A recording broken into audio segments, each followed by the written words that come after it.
So I'm continuing with the morning after the night before videos, and I'm going to discuss the main event in this one, Anthony Joshua versus Dominic Breazeale. It's actually been very interesting to see the reaction to this fight. I've had some people comment on my videos, and I've seen people on social media saying things like, Anthony Joshua looked terrible. How could a bum like Breazeale go 7 rounds with Joshua? Deontay Wilder or Joseph Parker or Vladimir Klitschko would have got him out of there in 1 round. How did this Breazeale go in with Joshua for 7 rounds? And I guess, to an extent, despite the fact he's world champion, you can question Joshua's resume. I mean, Charles Martin, there's the wide perception, not necessarily a perception that I agree with, but the wide perception that he is totally useless. Dillian White, who gave Joshua trouble, still is yet to beat anyone of note and looked pretty terrible last night. So, you could say, look, Martin is nothing. White is nothing and caused Joshua problems. Breazeale is worse than useless and went 7 rounds. And I understand why people are very sceptical of Anthony Joshua. But I am actually in the camp that was probably more impressed with Joshua's performance last night. And this is coming as someone who's been sceptical of Joshua in the past. And this is coming as someone who really thought Dominic Breazeale wouldn't get out of the first round or two. But having reflected on it, I didn't think it was a bad performance at all from Joshua. Because, in my estimations, winning a fight by first round knockout doesn't always impress me. We know Joshua carries power at a certain level. We know he can hit you. We know he can hurt you. And had he stopped Dominic Breazeale in 1 round yesterday, even if he'd done it in completely devastating fashion, I'd have been a bit nonplussed by it. He's knocked out every single one of his opponents. He's never been beyond 7 rounds before. If he just added another one to the list, would it have really excited me? Probably not. But what we saw yesterday from Joshua, I thought, was something a bit different. I thought it was a very patient performance from him. And I thought he dominated every minute of every round. I think it went 7 rounds, didn't it? So if we said it went 21 minutes, is there a single minute that you could score to Dominic Breazeale? Joshua was the general in there for every minute of every round. He was completely dominant. He systematically broke down and destroyed Dominic Breazeale without taking anything of note in return. Without taking anything of note whatsoever. Now, don't get me wrong. Dominic Breazeale is a low-end opponent. He was slow as hell in there. He was ungainly as hell in there. His footwork was woeful. His jab was slow, sloppy. When he was trying to throw punches, he looked like he was lunging in desperately without any technique, any snap to his work. The athletic gap between the two was so obvious. And Breazeale, to me, looked very, very hittable, very slow, very average technically, I've got to be honest. There is a limit as to how impressed one can be from Anthony Joshua's performance, given in mind the low calibre of opposition. But when I'm looking at a prospect, I like to see them tested in different ways. I like to see them sewing different strings to their bow. And Joshua went 7 rounds last night without any stamina concerns, possibly because, Breazeale didn't put it on him at all. And Joshua comprehensively outboxed a guy who was bigger and longer than him. So, I don't think there's too much to be down on Anthony Joshua for here. At all. I don't think there's too much to be down on him. Breazeale did do better than I expected, purely because I didn't expect him to get out of the first round. But realistically, Joshua completely closed him down and destroyed him minute after minute after minute. Which I like to see. If we were being hypercritical and trying to pick holes in Joshua's game, is he a bit predictable with the punches he's throwing? Does he telegraph his punches ever so slightly?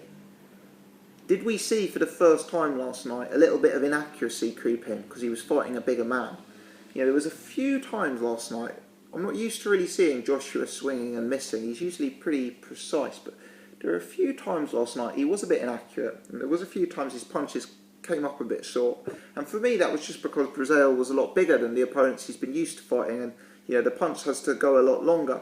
And that potentially could develop into a concern because Breazeale's big, yeah, but he's slow as hell and very static and very upright. So if you're inaccurate against a guy like Breazeale, against a guy like Tyson Fury, who's even bigger, but also is moving much quicker, is giving you angles, is bending, is leaning, is bobbing, then if you've got inaccuracy starting to creep through against the Dominic Breazeale, what's that inaccuracy going to look like when you fight a Tyson Fury? I mean, these are all questions on my lips. And to be honest, at this stage, if I had to pick a Fury or a Hay against Joshua, I'd pick those guys to beat him, because I think Joshua's still very green, and he's still very much, despite his world title, a prospect level fighter.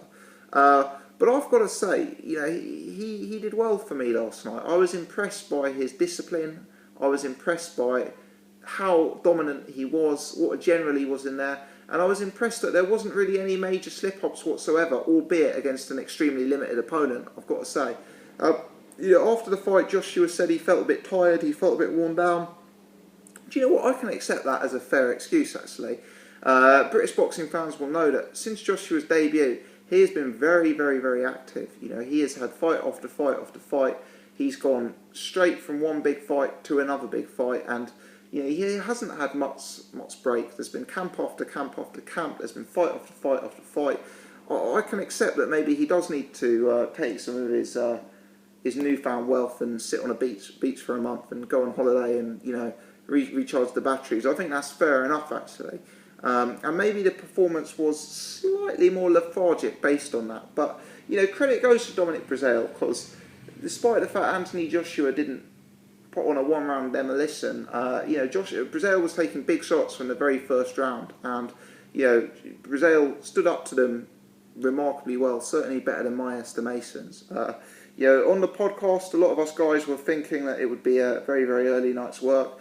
I've got to give a half shout out to my good friend Irish Tom, who was saying in the build-up all along that Breazeale would do better than anticipated. I'm not going to give him a full shout out because he certainly didn't predict it going this long. But yeah, I've got to give him some credit there. So fair play to you, Tom, if you're watching this. But yeah, I think people are being harsh here, because it's not all about blowing out an opponent in one round. Being dominant over 7 and systematically breaking someone down is, to me, more impressive than one round. And this is coming from someone who's been a sceptic of Joshua, and this is coming as someone who's said Breazeale was useless from the beginning. So there you go. I think people shouldn't be too harsh. It's interesting to see what fight they take next. I don't know if the Parker mandatory is going to be called next. It looks like there might be an opportunity for one more voluntary before that. Maybe a Bermain Stavern or someone of that nature would be good. Certainly someone who's going to take Joshua rounds again. The more times he can get 8, 9, 10 rounds in the bank, the better. That's going to be absolutely key. I'm not saying he should fight an opponent who you'd necessarily say will find him out and beat him, but somebody with a bit more offensive capability than Dominic Breazeale, someone who might actually land on Anthony Joshua. And I know Breazeale bust up Anthony Joshua's nose and whatever, but let's be honest, Joshua was very comfortable in there. At no stage was he really eating any leather of note. Certainly he took a lot more punishment in the Dillian White fight than he did last night, for my estimations. And every time Breazeale did try and throw something back, he was getting battered in response. So that's my thoughts. Dominic Breazeale, for me, top 25 heavyweight before last night, top 30 heavyweight, that sort of level. Joshua's beating him with ease. Joshua's showing he's a level above that. Is he at a level where he's ready for the Furies and the Hays? For me, definitely not. It's too early for him. The fights I'd like to see him in, the sort of 5 to 15 round fighters, the Staverns, the Jennings, the Pulevs, those sort of guys. Parker, Joshua, that's a big fight. I've said that I've flip-flopped on that fight as it's built up. I've said one, then I've said the other.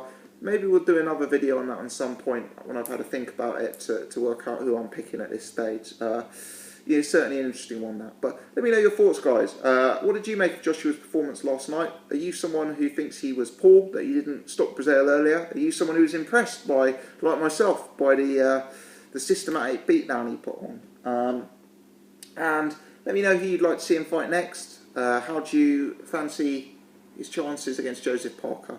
Thanks, guys. If you've enjoyed this video, hit the thumbs up button. Agree or disagree, leave your comments below regardless. And if you're new, please hit subscribe so you can check out some of my other stuff. Thanks for watching.